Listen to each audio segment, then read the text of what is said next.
Hi நண்பர்களே, இன்று எங்கே வந்திருக்கோன்னா நம்ம காவல் கிணறு இடத்துக்கு தான் வந்திருக்கோம். நம்ம ஜெய்சன் பேக்கரி முன்னாடியே தான் டீ எல்லாம் பலகாரம் எல்லாம் சாப்பிட்டுட்டு இருக்கோம். இப்போது விஜய் கோல்டு கவரிங் ஒரே ஆச்சு. ஆமாம், எப்படி இருக்குது கிளைமேட்டு? நடுராத்திரி 3 மணி விடிய காலம் எப்படி இருக்குது கிளைமேட்டு? ஆமாம், ஜில்லுன்னு இயற்கை காற்றுல. ஆமாம், காவல் கிணறு ஹெவி முன்னாடி. ஆமாம் ஆமாம், சிறப்பாக இருக்குது. மிக சிறப்பு. காவல் கிணறு எஞ்சாலே 24 மணி நேரம் டீ கடை பலகாரம். ரெக்கோபத் மேனேஜர் இவர் தான், ரெக்கோபத். ஆமாம், மிக சிறப்பான பலகாரம். 24 மணி நேரம் சுட்டு தட்டிகிட்டே இருப்பாங்க. நம்ம சாப்பிட தான் வயிறு வேணும்.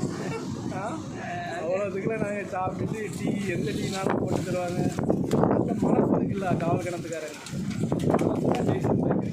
அதனால் நாங்கள் சாத்தாங்குளத்தில் இருந்து தேடி மாதத்துக்கு ஒருக்கா வந்து டைலாக்லாம் ஆமாம், மிஞ்சி வாரத்துக்கு ஒருக்கா வந்துட்டு இருந்தோம். இப்போ வேலை கொடு காரணமாக ஆமாம் விஜய் கோல்டு கவரிங்லாம் வர முடியாத சூழ்நிலையில் இன்றைக்கி வந்திருக்காங்க. ஆமாம், காவல் கிணத்துக்கு. ஆமாம், நீங்கள் தமிழ்நாட்டில் தமிழ்நாடு டு இந்தியா எந்த கடைக்குடியில் இருந்தாலும் ஆமாம் நீங்கள் கன்னியாகுமரி வந்தாலே காவல் ஜெய்சன் பேக்கரியில் டீ குடிச்சிருந்தா போகணும். மிக சிறப்பு. மறந்துடாதீங்க, இருந்து விடாதீர்கள். காவல் கிணறு ஜெய்சன் பேக்கரி. அதான் பார்த்தா கீழே இருந்து மேலே இருக்காவே. ஓகே, நன்றி, மீண்டும் வருக. மிக சிறப்பு.